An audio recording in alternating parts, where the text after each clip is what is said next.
Hello दोस्तों, आपका स्वागत है आपके अपने YouTube channel exam for study 0.00 पर। आज हम आपको इस वीडियो में BSc first year semester second electromagnetic physics के सेमेस्टर एग्जाम के मोस्ट क्वेश्चंस के बारे में बताएंगे। इससे पहले की ये वीडियो में हम आपको यूनिट नंबर फर्स्ट और सेकंड के मोस्ट क्वेश्चंस के बारे में बता चुके थे। इस वीडियो में हम आपको unit number third and fourth के मोस्ट क्वेश्चंस के बारे में बताएंगे। यूनिट फर्स्ट को देखने के बाद यूनिट सेकंड को ज़रूर देखना, क्योंकि इसमें unit number third and fourth के मोस्ट क्वेश्चंस हैं। और सभी भाइयों से रिक्वेस्ट है कि मैसेज कर कर व्हाट्सएप नंबर पर परेशान ज़रूर ना करें कि पीडीएफ अगर मेरे पास होगी तो मैं आपको पीडीएफ उपलब्ध करवा दूंगा, नहीं आप वीडियो को अवश्य देख लेना, उसमें से ही क्वेश्चन आ जाते हैं। तो देखिए क्वेश्चन नंबर 6 क्या है, कक्षीय जायरोमैग्नेटिक निष्पत्ति व बोर मैग्नेट्रॉन की क्या दीजिए, परिभाषा दीजिए। आपसे क्या पूछ रहा है, इसमें डेफिनेशन पूछ रहा है। कक्षीय जायरोमैग्नेटिक निष्पत्ति व बोर मैग्नेट्रॉन की क्या दीजिए, परिभाषा दीजिए। तो देखिए हमें क्या लिखनी है, इनकी परिभाषा। इस टाइप का क्वेश्चन 1 या 1.5 नंबर में आपसे पूछ लेता है। तो देखिए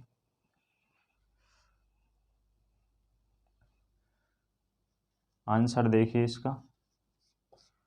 पहले हमें किसकी डेफिनेशन लिखनी है, कक्षीय जाइरो मैग्नेटिक निष्पत्ति, फिर बाद में बोर मैग्नेट्रॉन की परिभाषा। तो देखिए पहले कक्षीय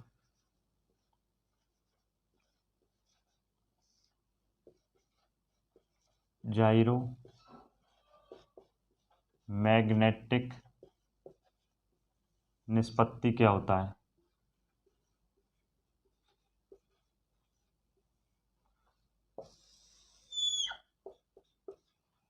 कक्षीय जाइरो मैग्नेटिक निष्पत्ति क्या होता है।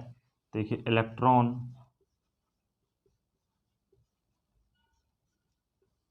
की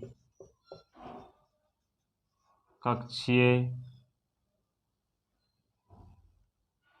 इलेक्ट्रॉन की कक्षीय गति के कारण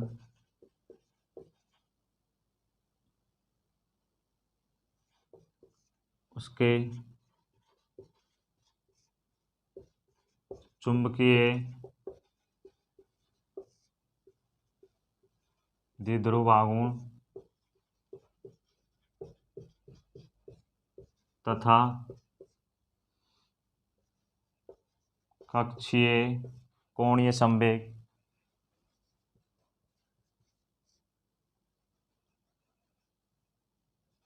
कक्षीय कोणीय संवेग के अनुपात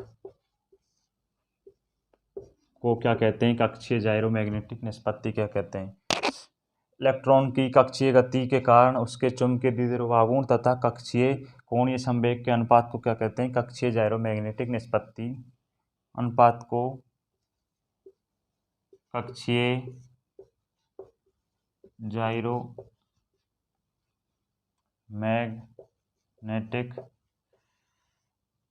निष्पत्ति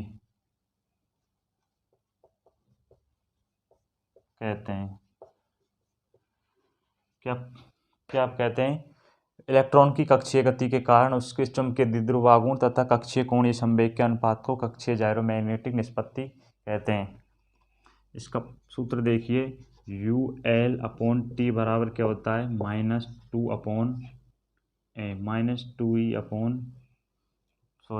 UL/T बराबर होता है -E/2m। ये इसका क्या है, फॉर्मूला है।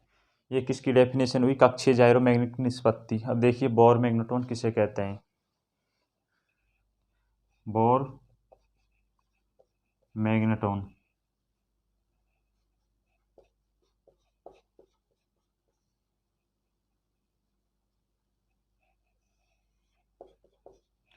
कक्षीय गति में, जो कक्षीय गति होती है उसमें कक्षीय गति में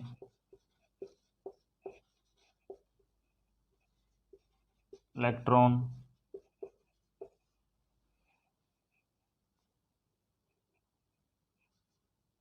का चुंबकीय आघूर्ण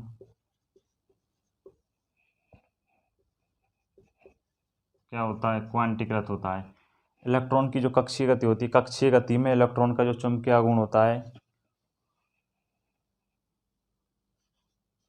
क्वांटीकृत होता है। कैसा होता है, क्वांटीकृत क्वांटीकृत होता है और वहाँ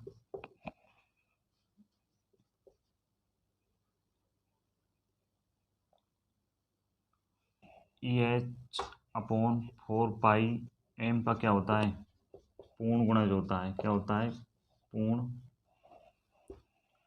गुणज होता है।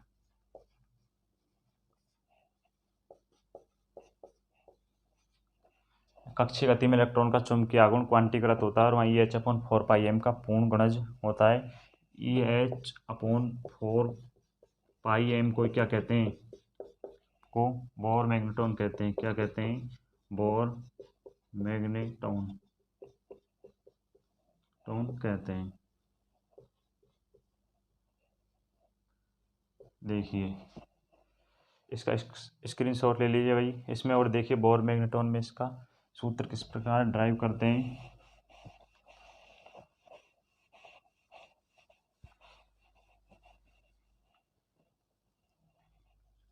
न्यू वी बराबर EH/4πm 4πm।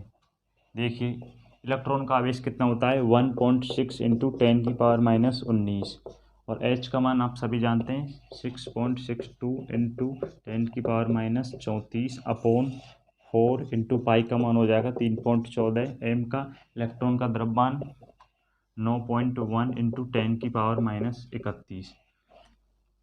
ये क्या है, बोर मैग्नेटॉन है। जब इसको सॉल्व करेंगे तो हल निकल कर आएगा 9.27 into 10⁻⁻24 ampere into metre square, ampere into metre square. ये क्वेश्चन नंबर 6 कंप्लीट हुआ। कक्षीय जायरोमैग्नेटिक निष्पत्ति और बोर मैग्नेटॉन की सिर्फ क्या पूछ रहा है आपसे, परिभाषा पूछ रहा है। वैसे क्वेश्चन लास्ट ईयर में आया हुआ अभी एग्जाम में। तो देखिए नेक्स्ट क्वेश्चन, इसको सूत्र को अवश्य ध्यान रखना भाई, दोनों के, बोर मैग्नेटॉन के और कक्षीय जायरोमैग्नेटिक के।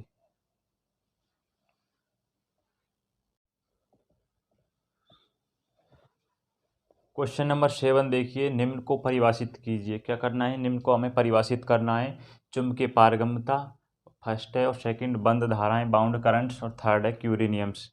हमें तीनों को क्या करना है, परिभाषित करना है। तो देखिए फर्स्ट देखिए चुंबकीय पारगम्यता को किस प्रकार परिभाषित करते हैं। फर्स्ट है चुंबकीय पारगम्यता। देखिए चुंबकीय पारगम्यता का सूत्र होता है न्यू बराबर V/H। बी क्या है यहाँ पर, चुंबकीय प्रेरण, और एच क्या, चुंबकन क्षेत्र। तो इसकी डेफिनेशन हम इस सूत्र के द्वारा लिखेंगे कि चुंबकीय प्रेरण बी व चुंबकन क्षेत्र एच के अनुपात को पदार्थ की क्या कहते हैं, चुंबकीय पारगम्यता कहते हैं। किस प्रकार लिखेंगे कि चुंबकीय प्रेरण बी व चुंबकन क्षेत्र एच का जो अनुपात है उसको पदार्थ की क्या कहते हैं, चुंबकीय पारगम्यता कहते हैं। तो देखिए डेफिनेशन, चुंबकीय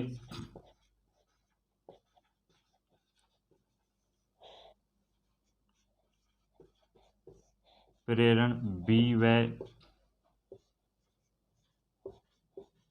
चुंबकन क्षेत्र एच के अनुपात को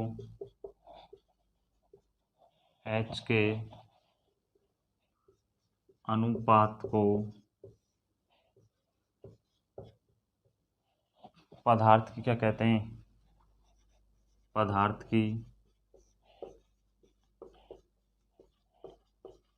चुंबकीय पारगम्यता कहते हैं।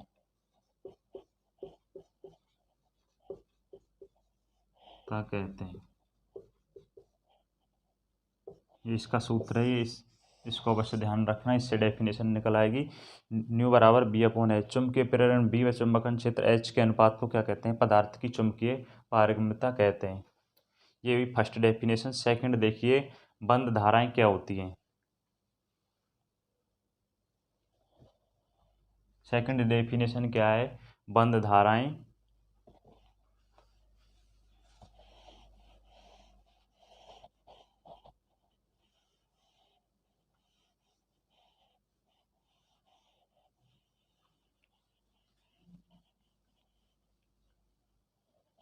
सेकंड क्या है, बंद धाराएं। वे धाराएं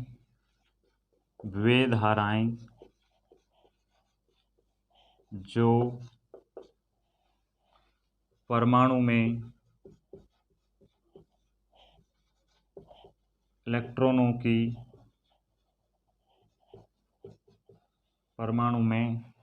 की कक्षीय गति से उत्पन्न वे धाराएं जो परमाणु में इलेक्ट्रॉन कक्षीय गति से उत्पन्न परमाणुवीय व आणविक वे धाराएं जो परमाणु में इलेक्ट्रॉन कक्षीय गति से उत्पन्न परमाणुवीय व आणविक चुंबकीय आघूर्णों से उत्पन्न होती हैं।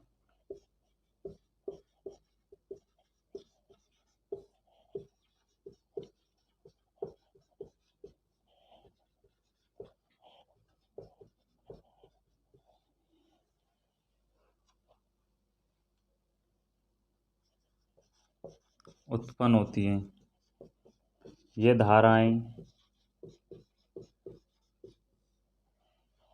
धाराएं पूर्णतः क्या होती हैं? परिसंचारित होती हैं। पूर्णतः क्या होती हैं? परिसंचारित।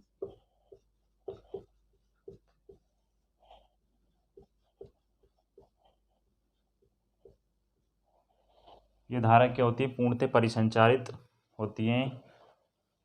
इनमें क्या नहीं होता? इनमें आवेश का संचरण नहीं होता। इनमें आवेश का संचरण नहीं होता है।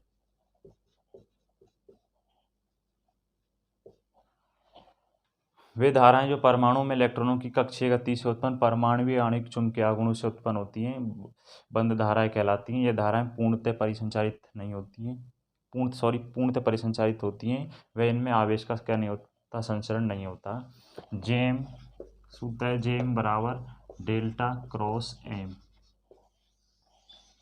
इस टाइप की डेफिनेशन आपसे 1 नंबर के क्वेश्चन में पूछ लेता है। लास्ट का जो क्वेश्चन आता है क्वेश्चन नंबर 5, जिसमें आपको 4 क्वेश्चन पूछता है। थर्ड देखिए, क्यूरी नियम क्या होता है? थर्ड है क्यूरी नियम।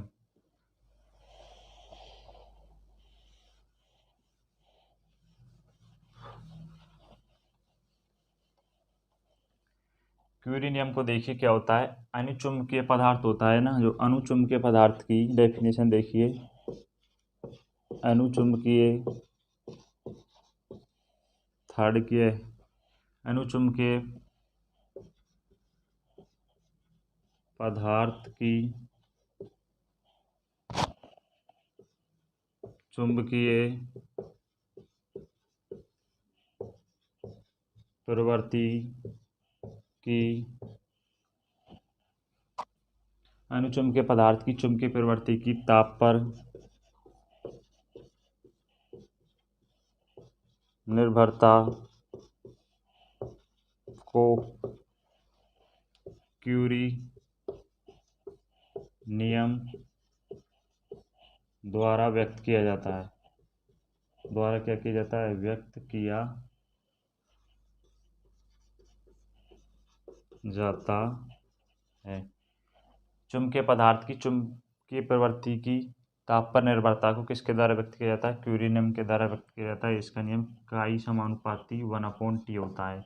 जो क्यूरी नियम है क्यूरी को किससे प्रदर्शित करते हैं? काई से। काई समानुपाती 1/T। काई बराबर क्या आ जाएगा? C/T। जब समानुपाती का चिन्ह हटेगा तो C बराबर क्या है यहाँ पर? क्यूरी नियतांक। क्या है? क्यूरी नियतांक। इस प्रकार क्वेश्चन नंबर 7 कंप्लीट हुआ। क्वेश्चन नंबर 6 और जो 7 कराए हुए सभी 1-1 नंबर के क्वेश्चंस के लिए मोस्ट हैं। अब देखिए question number 8।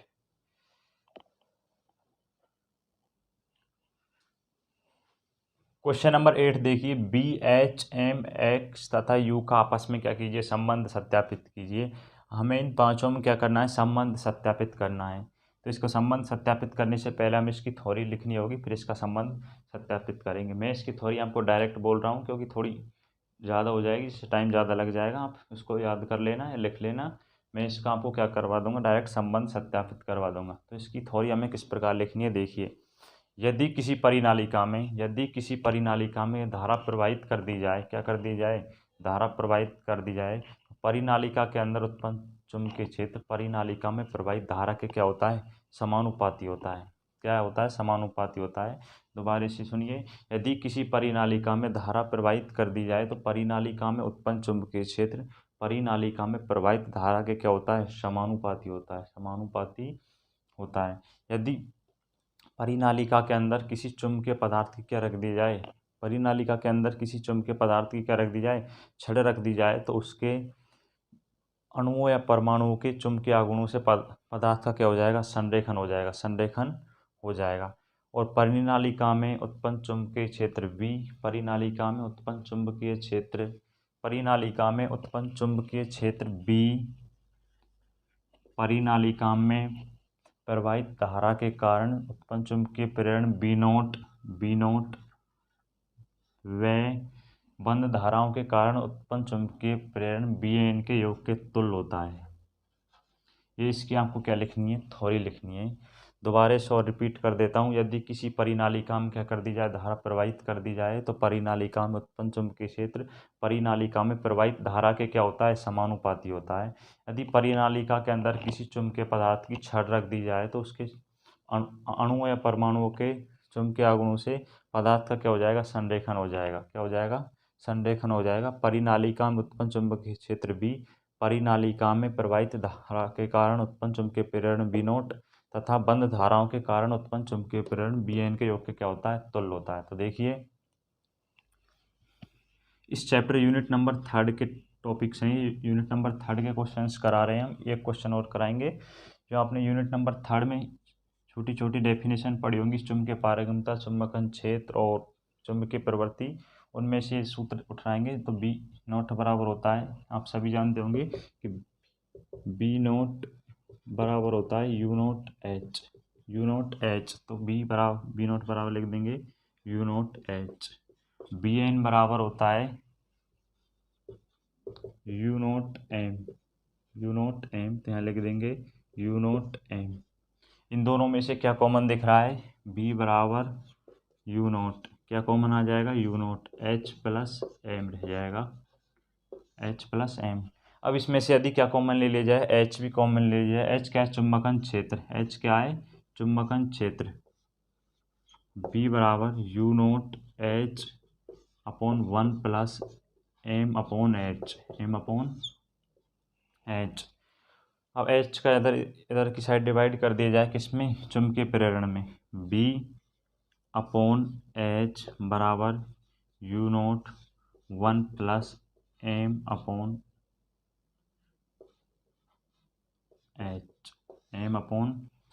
B upon h बराबर mu naught 1 plus M upon h. ये हमने चुंबकीय पारगम्यता की डेफिनेशन बताई थी कि चुंबकीय प्रेरण बी तथा चुंबकन क्षेत्र एच के अनुपात को क्या कहते हैं, चुंबकीय पारगम्यता। तो न्यू बराबर इसकी जगह क्या आ जाएगा, न्यू बराबर mu naught 1 plus M upon H क्या होती है, चुंबकीय प्रवृत्ति। चुंबकीय प्रवृत्ति काई बराबर एम अपॉन एच। तो इसकी जगह क्या आ जाएगा, काई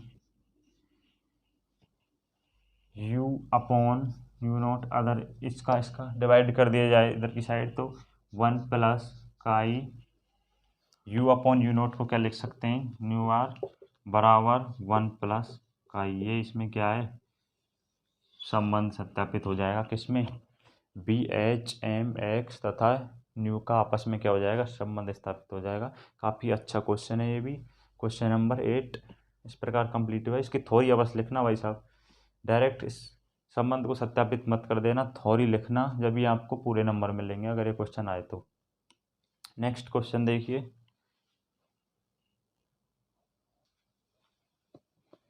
क्वेश्चन नंबर 9 देखिए, निम्न को समझाइए। इन तीनों को क्या करना है, परिभाषित करना है और अच्छे से इनका पूरा डेफिनेशन वगैरह सब लिखना है। प्रतिचुंबकीय पदार्थ, अनुचुंबकीय पदार्थ और लोहे चुंबकीय पदार्थ।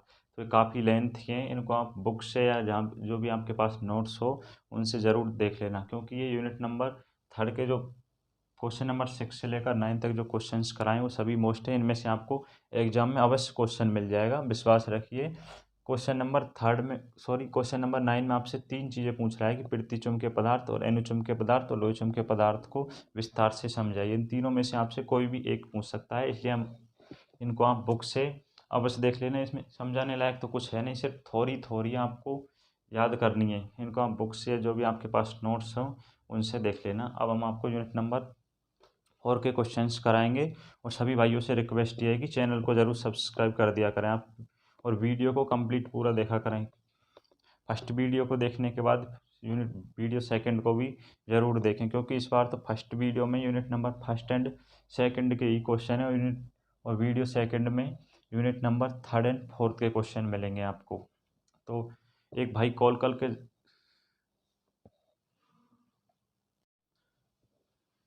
इस प्रकार आपको 2 वीडियो के द्वारा आपको सभी चारों यूनिट के कंप्लीट क्वेश्चंस बता दिए जाएंगे, जिनमें से आपको अवश्य क्वेश्चन मिल जाएगा। एक भाई कॉल करके बोल रहा था कि जो मैकेनिक्स का जो पेपर हुआ है उसमें से सिर्फ 3 क्वेश्चन आए हैं वीडियो में से। जो भाई 3 क्वेश्चन आ गए वो भी बहुत हैं, क्योंकि इसमें यूनिट नंबर 4 के हमने क्वेश्चंस कराए नहीं, बल्कि इसमें हम आपको unit number 1st, 2nd, 3rd और 4th सभी के कंप्लीट क्वेश्चंस करा देंगे। बस आप वीडियो को ज़रूर पूरा देख लेना। अगर आपने सेकंड वीडियो छोड़ दी ना तो आप unit number 3rd and 4th के क्वेश्चंस नहीं कर पाएंगे। तो देखिए अब यूनिट नंबर 4 के क्वेश्चंस कराते हैं। क्वेश्चन नंबर 10 देखिए, निर्वात में सिद्ध करना है कि निर्वात में विद्युत चुम्बकीय तरंगों का वेग किसके इक्वल होता है? प्रकाश के वेग के बराबर होता है। यह हमें इस क्वेश्चन में सिद्ध करना है। तो निर्वात में विद्युत चुम्बकीय तरंगों का जो वेग होता है प्रकाश के वेग के बराबर होता है। प्रकाश का वेग आप सभी जानते हैं कितना होता है, 3 × 10⁸ मीटर सेकंड। ये क्या होता है? प्रकाश का वेग होता है। तो हमें क्या सिद्ध करना है कि निर्वात में जो विद्युत चुम्बकीय तरंगों का वेग है प्रकाश के वेग के इक्वल होता है। सॉल्यूशन देखिए, निर्वात में वेग होता है v बराबर 1/μ∈ निर्वात में विद्युत चुम्बकीय तरंगों का वेग क्या होता है? v बराबर 1/√μ∈. यदि निर्वात में माने इसको, तो निर्वात में न्यू बराबर क्या मान ली जाए? New not. निर्वात में न्यू बराबर क्या मान ली जाए? New naught. और एप्सिलॉन बराबर क्या मान ली जाए? Epsilon not. एप्सिलॉन बराबर क्या मान ली जाए? Epsilon naught. तो सी बराबर आ जाएगा 1/√न्यू naught epsilon naught. Mu naught और एप्सिलॉन नॉट। निर्वात में न्यू नॉट बराबर कितना होता है? 4π × 10⁻⁻7 और एप्सिलॉन नॉट बराबर होता है निर्वात में एप्सिलॉन नॉट का मान कितना होता है? 1/36π, सॉरी यहाँ पर 4π आएगा, 4π × 10⁻⁻7 हार्टज इंटू मीटर, 36π × 10⁹ हर्मी मीटर। यह क्या होता है? निर्वात में एप्सिलॉन नॉट और न्यू नॉट का क्या होता है? मान होता है।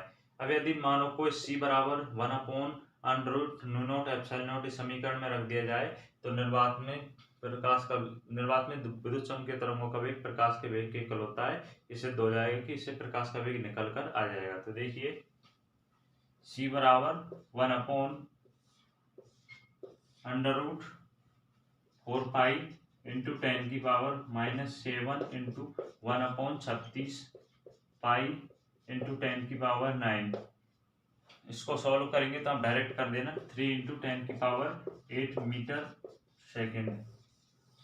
और ये हमें क्या करना था? सिद्ध करना था। इसके अलावा इसमें और भी कुछ करना है, अपवर्तनांक निकालना है।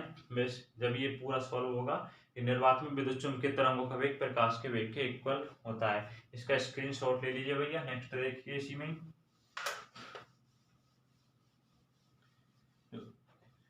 एन अपवर्तनांक बराबर होता है निर्वात में प्रकाश का वेग अपॉन माध्यम में प्रकाश का वेग,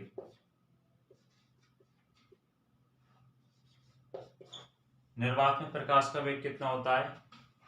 1/μ0 और माध्यम में प्रकाश का वेग होता है v बराबर 1/√μ0 उसको 1 के रखेंगे तो ऊपर हो जाएगा, तो ये हो जाएगा μ/1 अब यदि इसको सॉल्व करें तो देखिए, वैसे μ0 बराबर किसके इक्वल मान लिया जाए? न्यू बराबर μ0 के इक्वल मान लिया जाए तो ये हो जाएगा μ/μ0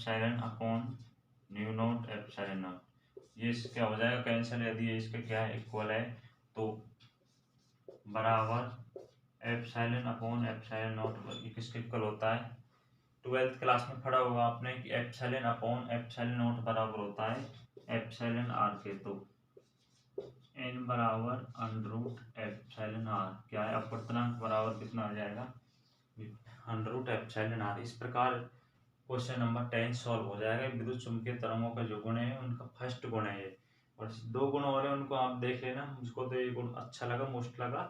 क्वेश्चन नंबर 10 है कि निर्वात में विद्युत चुंबकीय तरंगों का वेग प्रकाश के वेग के इक्वल होता है।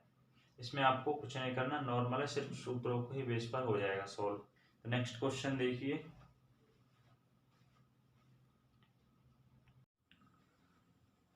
क्वेश्चन नंबर 11 देखिए, ऊर्जा घनत्व को समझाइए। इसमें आपसे ऊर्जा घनत्व का डेरिवेशन पूछेगा। ऊर्जा घनत्व का पूछेगा डेरिवेशन। इसी से आप पॉइंटिंग सदिश का डेरिवेशन भी निकाल सकते हैं। अगर आपसे पॉइंटिंग सदिश का डेरिवेशन पूछे तो भी आपको इसी को निकालना है, और यदि ऊर्जा घनत्व का डेरिवेशन पूछे तो भी इसी को निकालना है। तो देखिए ऊर्जा घनत्व किसे कहते हैं।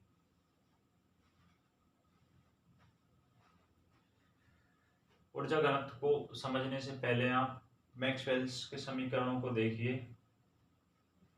मैक्सवेल का प्रथम समीकरण होता है डेल्टा क्रॉस ई बराबर माइनस डेल अपॉन एप्सिलॉन, और दूसरा समीकरण होता है डेल्टा डॉट ई है ई वेक्टर, और ये डेल्टा डॉट बी वेक्टर बराबर 0।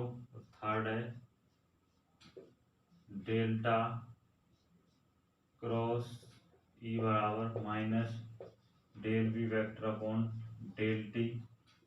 4 है डेल्टा क्रॉस बी वेक्टर बराबर यू प्लस एप्सिलॉन डेल ई वेक्टर अपॉन डेल टी। ये आपसे एक नंबर में पूछ सकता है कि मैक्सवेल्स के समीकरण लिखिए। फर्स्ट समीकरण, सेकंड, थर्ड, फोर्थ, इन चारों समीकरणों को आप अच्छे से याद रख कर लेना। इन समीकरणों का यूज कर इस डेरिवेशंस को हम क्या करेंगे? सॉल्व करेंगे। तो देखिए ऊर्जा घनत्व की डेफिनेशन देखिए। यदि विद्युत चुंबकीय तरंगें एक स्थान से दूसरे स्थान पर जाती हैं तो एकांक आयतन में ऊर्जा की मात्रा ऊर्जा घनत्व के रूप में क्या की जाती है? प्रदर्शित की जाती है। तो देखिए किस प्रकार लिखेंगे। यदि विद्युत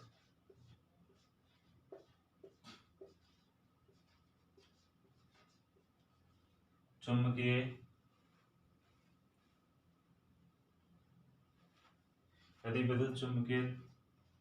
तरंगे एक स्थान से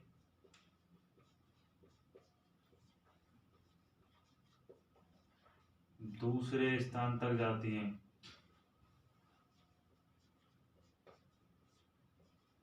यदि विद्युत चुंबकीय तरंगे एक स्थान से दूसरे स्थान तक जाती हैं, यदि विद्युत चुंबकीय तरंगे एक स्थान से दूसरे स्थान तक जाती हैं तो एकांक आयतन में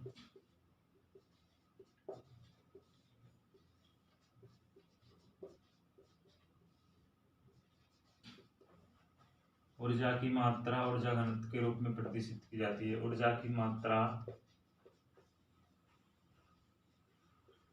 ऊर्जा घनत्व के रूप में क्या की जाती है? प्रदर्शित की जाती है। ऊर्जा की मात्रा ऊर्जा घनत्व के रूप में प्रदर्शित की जाती है।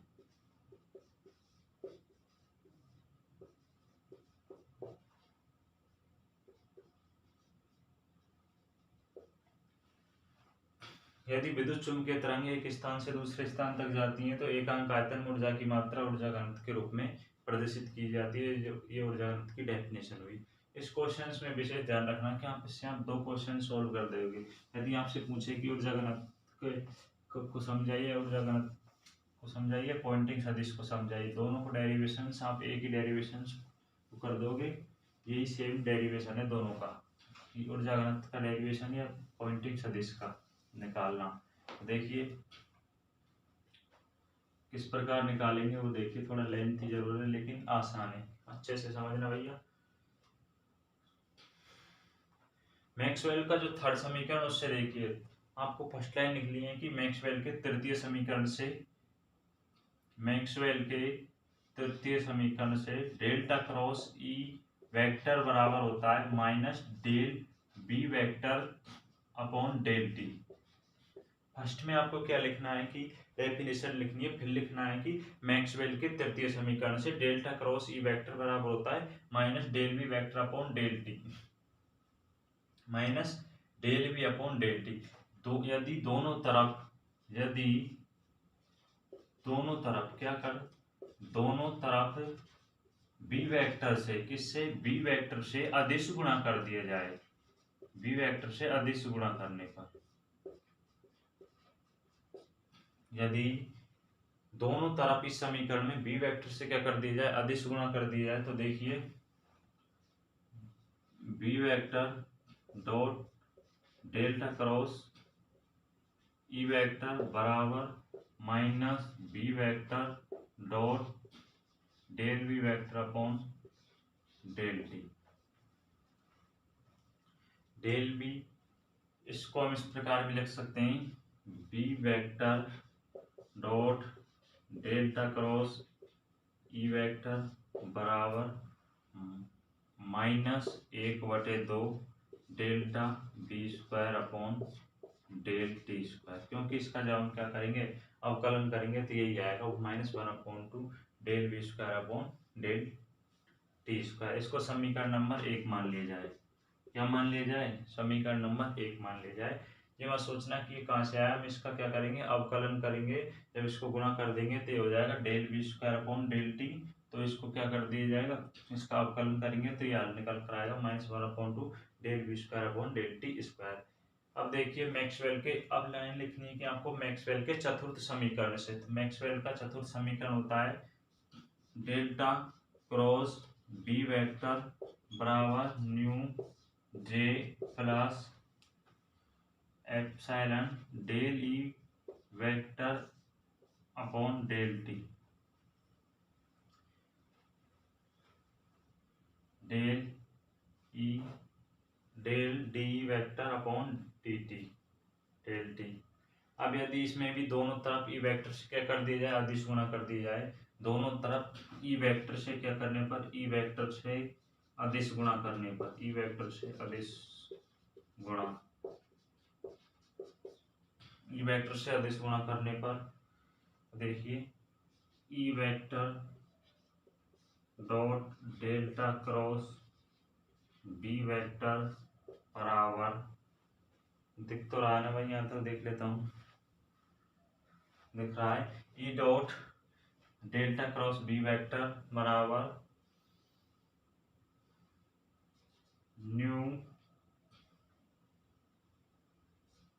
ई vector J vector plus mu epsilon del E square upon del T का स्क्वायर, डेल टी का स्क्वायर, सॉरी यहाँ पर इस प्रकार आएगा E del E upon del T square. अब यदि इसको भी इसी प्रकार लिख दिया जाए, देखिए E vector dot delta cross B vector बराबर mu E vector dot J vector, इसको भी इस टाइप से लिख दिया जाए कि 1/2 +1 न्यू एप्सिलॉन अपॉन 2 और del E square upon del T square. इसको भी इसी प्रकार लिख सकते हैं क्योंकि इसका अवकलन करेंगे तब भी यही निकल कर आएगा। इसको समीकरण नंबर 2 मान लिया जाए। क्या मान लिया जाए? समीकरण नंबर 2 मान लिया जाए। अब समीकरण 1 में से समीकरण 2 को क्या कर दिया जाए? घटा दिया जाए। यदि समीकरण नंबर 1 में से समीकरण 1 में से 2 को क्या कर दिया जाए? घटा दिया जाए। तो देखिए समीकरण 1 में से 2 को घटाते हैं तो देखिए LHS में से LHS को और RHS में से RHS को घटाना है। तो B vector dot delta cross ई vector minus E vector delta cross B vector. LHS में से LHS और RHS में से RHS बराबर -1/2 del B square upon del T का square minus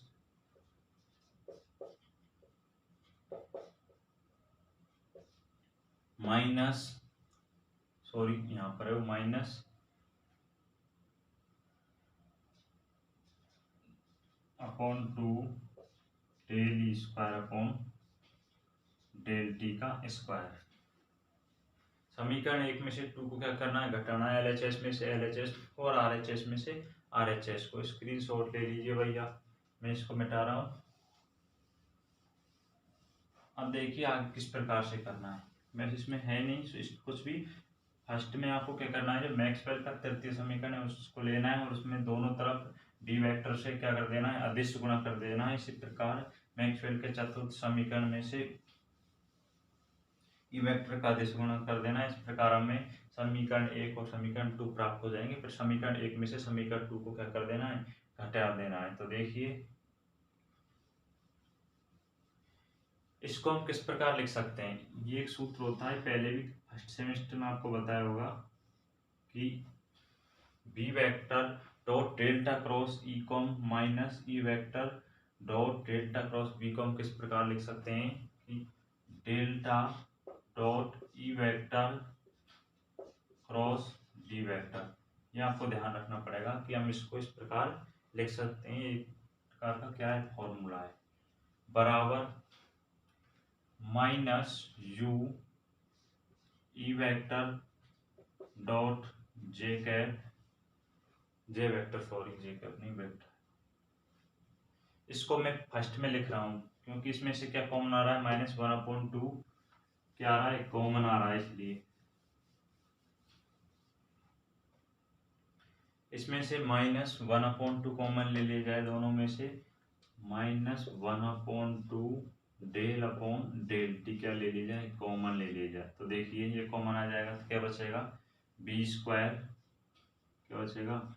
B square plus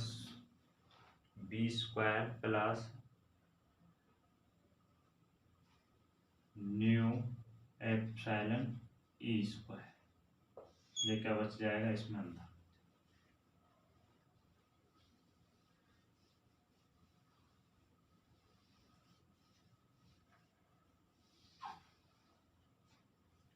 B square plus u mu epsilon E का square. अब देखिए आगे किस प्रकार सॉल्व करेंगे। अब यदि दोनों तरफ क्या कर दिया जाए? न्यू का क्या कर दिया जाए? डिवाइड कर दिया जाए। माना कि दोनों तरफ क्या कर दिया जाए? दोनों तरफ न्यू का डिवाइड कर दिया जाए। क्या कर दिया जाए? डिवाइड कर दिया जाए। तो देखिए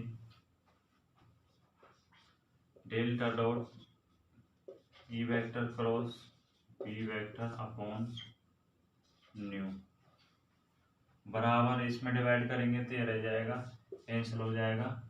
E vector dot J vector minus del upon del T और मैं 2 को इसमें अंदर क्या कर दूं? गुणा कर दूं। बी स्क्वायर 2 न्यू आ जाएगा। न्यू क्यों आएगा? क्योंकि हमें क्या करना है? डिवाइड करना है न्यू का भी दोनों तरफ। प्लस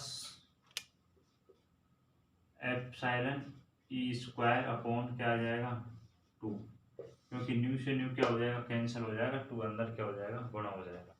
अब देखिए E vector cross B vector upon mu को हम क्या लिख सकते हैं, चूंकि E vector cross B vector upon mu को लिख सकते हैं हम पी वेक्टर। ये क्या होता है पॉइंटिंग सदिश, क्या होता है पॉइंटिंग सदिश डेल्टा डॉट पी बराबर, ये माइनस हो रहा है कभी, ये minus E vector dot J vector.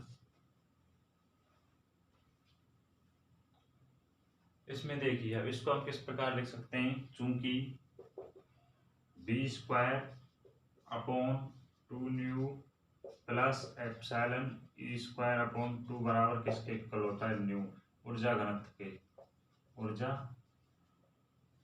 घनत्व के। तो इसको लिख सकते हैं minus del u upon del T, minus del u upon del T. यहाँ तक भैया इसका स्क्रीनशॉट ले लीजिए, थोड़ा आपको लेंथी लग रहा होगा लेकिन काफी मोस्ट इंपोर्टेंट डेरिवेशन है ऊर्जा घनत्व का और पॉइंटिंग सदिश का।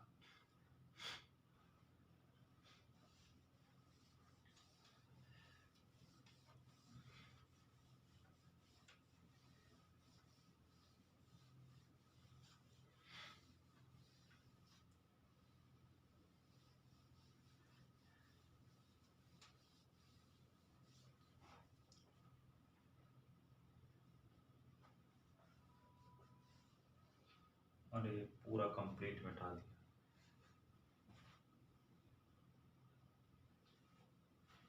देखिए मिटा दिया था इस वजह से मैंने दोबारा लिख लिया है। न्यू बराबर होता है B square upon 2u plus epsilon E square upon 2। जहाँ आगे क्या स्टेप लिखना है कि जहाँ न्यू बराबर B square upon 2 mu plus epsilon E square upon 2, epsilon square upon 2। चूंकि हम जानते हैं कि b बराबर क्या होता है e अपॉन बी, b बराबर क्या होता है e अपॉन बी, तो b की जगह हम क्या पुट कर देंगे e अपॉन बी।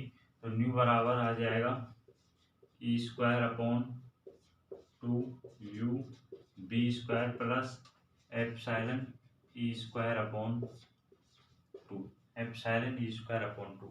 अब देखिए हमने आपको इससे पहले का जो क्वेश्चन था उसमें बताया था कि न्यू v बराबर जो निर्वात में प्रकाश का वेग होता है 1 अपॉन न्यू एप्सिलॉन होता है, mu under root epsilon 1 upon under root new epsilon. अब यदि दोनों पक्षों में वर्क कर दिया जाए तो ये हो जाएगा बी स्क्वायर बराबर 1 अपॉन न्यू एप्सिलॉन, एप्सिलॉन। यहाँ से यदि एप्सिलॉन का मान निकाला जाए तो किसके इक्वल आएगा, एप्सिलॉन बराबर आ जाएगा 1 upon b square u square. तो हम किसको 1 अपॉन यू बी स्क्वायर को किसके इक्वल लिख सकते हैं, सॉरी ये आएगा खाली बी, बी स्क्वायर यू किसके इक्वल लिख सकते हैं, न्यू बराबर E square epsilon upon 2 plus epsilon E square upon 2। इसको हम इस प्रकार लिख सकते हैं कि b बराबर क्या होता है e upon b, e upon b को रखेंगे तो e square upon b square हो जाएगा। फिर हम इससे देखिए b बराबर होता है 1 upon under root new epsilon. यदि दोनों पक्षों में क्या कर दिया जाए वर्क कर दिया जाए तो बी स्क्वायर बराबर हो जाएगा 1 अपॉन न्यू एप्सिलॉन, और एप्सिलॉन का मान यहाँ से निकालेंगे तो 1 अपॉन बी स्क्वायर यू। तो इसकी जगह 1 अपॉन यू बी स्क्वायर की जगह हम क्या लिख देंगे एप्सिलॉन, और epsilon E square upon 2 plus epsilon E square upon 2। ये हाफ हाफ क्या हो जाएगा 1, तो न्यू बराबर आ जाएगा एप्सिलॉन स्क्वायर ई।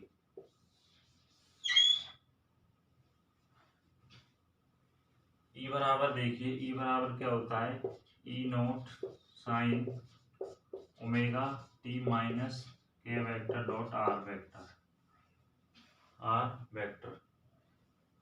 इसमें यदि इस समीकरण में रख दिया जाए इसको तो देखिए थोड़ा लेंथ लग रहा होगा भैया ये आपको, पर नॉर्मल है, हार्ड तो नहीं है इतना। न्यू बराबर एप्सिलॉन ई नॉट का square sine square omega T minus K vector R vector minus K vector R vector. अब यदि दोनों पक्षों में क्या ले दिया जाए, औसत लेने पर, मैकेनिक्स फिजिक्स में काफ़ी क्वेश्चन कराए थे इस टाइप के, यदि दोनों पक्षों में क्या ले लिया जाए, औसत ले लिया जाए। क्या ले लिया जाए, औसत लेने पर, तो न्यू बराबर एप्सिलॉन ई naught sine square omega T minus K vector R vector, के वेक्टर आर वेक्टर। तो न्यू बराबर आ जाएगा, साइन स्क्वायर का क्या होता है औसत 1/2, तो एप्सिलॉन ई नॉट का स्क्वायर अपॉन 2, न्यू बराबर एप्सिलॉन ई नॉट का स्क्वायर अपॉन 2। इस प्रकार क्वेश्चन नंबर 11 कंप्लीट हुआ है। काफ़ी लेंथी क्वेश्चन है लेकिन नॉर्मल है, अच्छे से समझना भाई, वीडियो को पॉज कर करके देख लेना। देखिए क्वेश्चन नंबर 12 देखिए, मैक्सवेल की जो चारों समीकरण है ना, मैक्सवेल की जो चारों समीकरण है उसका अवकल तथा समाकल रूप प्राप्त कीजिए। मैक्सवेल की चारों समीकरणों को क्या करना है, अवकल तथा समाकल रूप प्राप्त करना है। और क्वेश्चन नंबर 13, सामान्य परिक्षेपण व असमान परिक्षेपण को क्या करना है, समझाना है। सामान्य परिक्षेपण व असामान्य परिक्षेपण को समझाइए। इन दोनों क्वेश्चंस को आप बुक से देख लेना। वैसे ये क्वेश्चन तो लास्ट ईयर में आया हुआ है, लेकिन देख लेना दोनों क्वेश्चंस को, बुक से अवश्य देख लेना भैया, क्योंकि वीडियो फिर ये भी लेंथी हो जाएगी। लगभग ये मैं इसको कराऊंगा तो 20-25 मिनट में डेरिवेशन होगा चारों का। वैसे वीडियो 50 मिनट 55 मिनट की हो चुकी है, वो फर्स्ट वीडियो भी 1 घंटा 10 मिनट की करीब हो चुकी है। और क्वेश्चन नंबर इसी प्रकार क्वेश्चन नंबर 13 में लगभग 10-15 मिनट लग जाएंगे डेरिवेशन से आए, पर ये देख लेना, इनको आप देख कर जरूर जाना। क्वेश्चन नंबर 14 देखिए, विद्युत चुम्बकीय तरंगों का वर्णक्रम लिखिए। क्या लिखना है, विद्युत चुम्बकीय तरंगों का वर्णक्रम लिखिए। इनको आप बुक से देख लेना, बुक में आपको ये अवश्य मिल जाएंगे। ये क्वेश्चन तो, ये दोनों क्वेश्चन बुक में मिल जाएंगे। क्वेश्चन नंबर 14 है, विद्युत चुम्बकीय तरंगों का वर्णक्रम लिखिए। कि विद्युत चुम्बकीय तरंगों का क्या लिखना है, वर्णक्रम लिखना है। ये क्वेश्चन आपसे 1 नंबर में अवश्य पूछ सकता है। 1 नंबर के क्वेश्चन आते हैं, 1 नंबर के, उनमें आपसे एक क्वेश्चन हो सकता है। जो सबसे अधिक विद्युत चुम्बकीय तरंग किसकी होती है, वो सबसे अधिक होती है रेडियो तरंगों की, फिर सूक्ष्म तरंगों की, फिर आर्क तरंगों की, फिर दृश्य प्रकाश तरंगों की, फिर परावैंगनी तरंगों की, फिर क्या उसकी होती है एक्स किरणों की, और फिर गामा किरणों की सबसे अधिक। और सबसे कम पूछे तो फिर रिवर्स कर देना, गामा किरणें एक्स किरणें, इस प्रकार आप लिख देना। इस प्रकार हमने आपको 2 वीडियो के द्वारा यूनिट नंबर 1, 2, 3 एंड 4 सभी के मोस्ट क्वेश्चंस के बारे में बता चुके हैं। इनमें से आपको 15-16 नंबर का मैटर अवश्य मिल जाएगा, 15-16 नंबर का मैटर अवश्य मिल जाएगा। जिस प्रकार आपको मैकेनिक्स फिजिक्स में स्टार्टिंग के तीनों क्वेश्चंस मिल गए थे तीनों यूनिट में से, इसी प्रकार इसमें से भी आपको 15-16 नंबर का मैटर मिल जाएगा। विश्वास रखिए। अगर वीडियो अच्छी लगे तो लाइक करें और चैनल को सब्सक्राइब जरूर कर दिया करें। Thank you.